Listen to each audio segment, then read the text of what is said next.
السلام عليكم. هنعمل مع بعض النهارده كفتة الرز بالجمبري او الجمبري بكفتة الرز.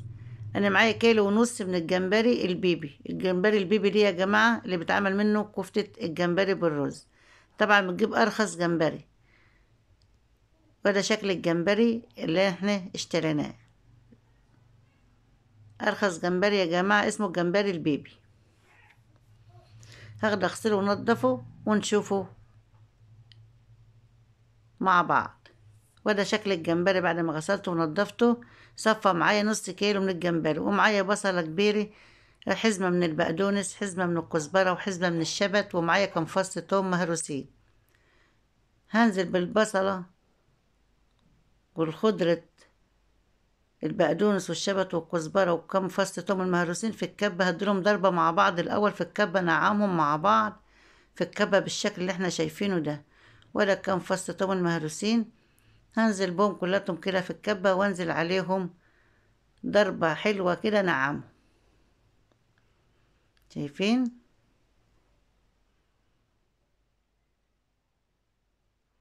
بعد ما نعمتهم هنزل بفلفلاية جميلة كده، تكون مش حراقة. لو انت عايزاها سبايسي وحراقة طبعا دي تبع رغبتك، بس انا محبهاش، ما بنحبهاش تكون يعني ايه حراقة، عايزينها كده ايه, عادية. ورق الجمبري بعد ما اديت الخضرة بتاعتي ضربة مع بعضها، نزلت بالجمبري. طبعا هاخد شوية جمبري على جنب من غير ما يتفرموا يا جماعة. ضربت بقى الجمبري مع الخضرة مع البصلة كله مع بعضه كده، الخلطة كلها مع بعضها. بعد كده هنزل بدقيق الرز.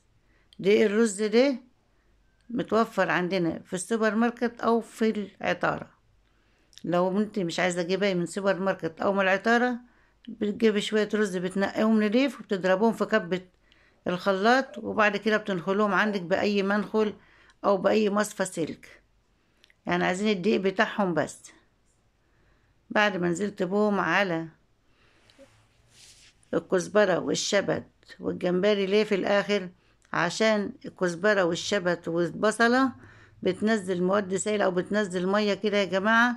أما الرز هيمتص المواد السائلة أو المية اللي نازلة من الكزبرة والشبت، علشان يمتصوا يشربوا المية اللي هي نازلة منه. وده شكل الكفتة بتاعتي بعد ما ضربتها. طبعا انتم ملاحظين ان انا محطتش لسه اي بهارات. ادي الكفتة نزلت بها في البولة بتاعتي.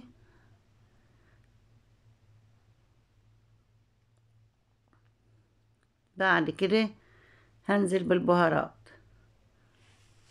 هنزل بمعلقة بهارات من اللي هي الكاري.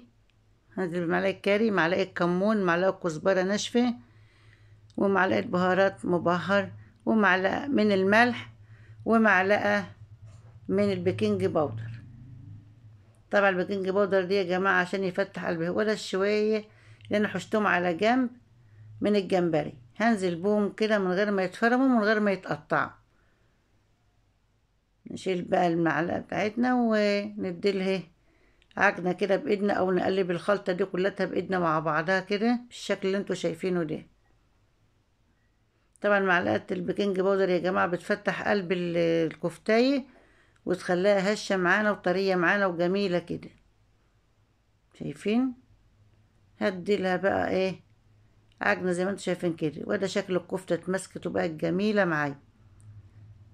امسكها نصبعها طبعا، بتصبعها حسب رغبتك. عايزة تكبري صبع الكفتة براحتك، تعمليه وسط براحتك، تصغريه براحتك. طبعا كل واحدة تبع رغبتها عندها في مطبخ،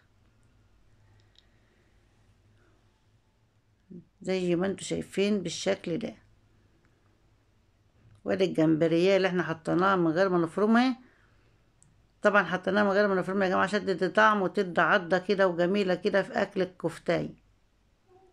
شايفين الكفته متماسكه وجميله مع بعضها لان المقادير مظبوطه. يعني كيلو ونص جمبري صفوا معايا نص كيلو جمبري صافي، حطيت عليهم نص كيلو من الرز الدقيق او دقيق الرز يا جماعه، عشان كده مظبوط معايا المقادير. نبدأ بقى نخلع الجوين، لان ما ينفعش الجوين دي نجيبه جنب الزيت.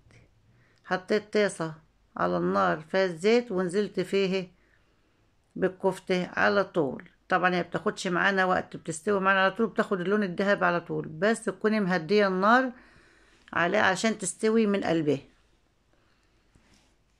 نهدي النار يا جماعة عليها نص نص كده علشان الكفتة تستوي من جوه، من جواها بالشكل اللي انتوا شايفينه ده.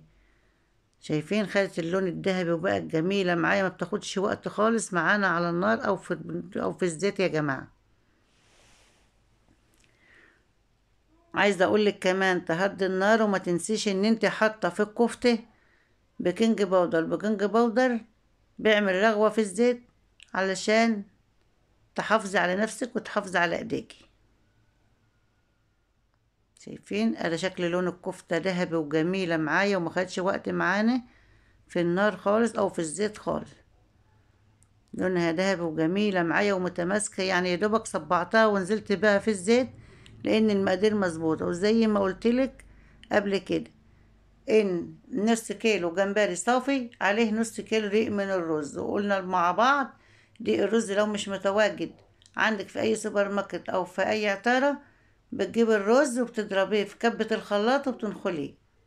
وادي الجمبرية شكلها جميلة المحطوطة كاملة في الكفتاية. هنزل بالدور التاني. طبعا الدور التاني غير الدور الاولاني.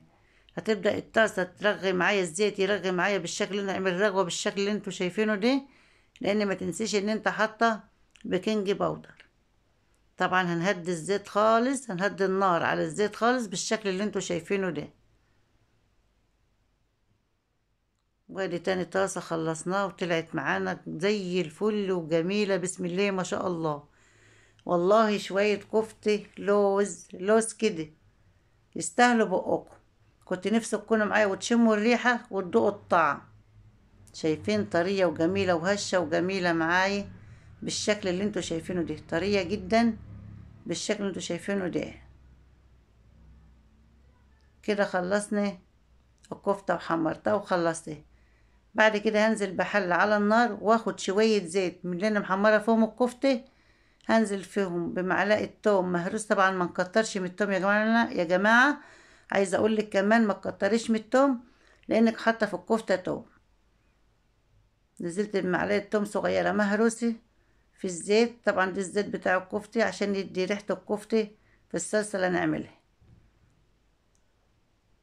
وحطيت معلقة من الصلصة اللي بنجيبها من المحلات، لان الصلصة دي بتدي طعم ولذة جميلة. عايزة تحط بصل حط بصل، بس انا مش هحط بصل عشان الطعم واللذة يبان.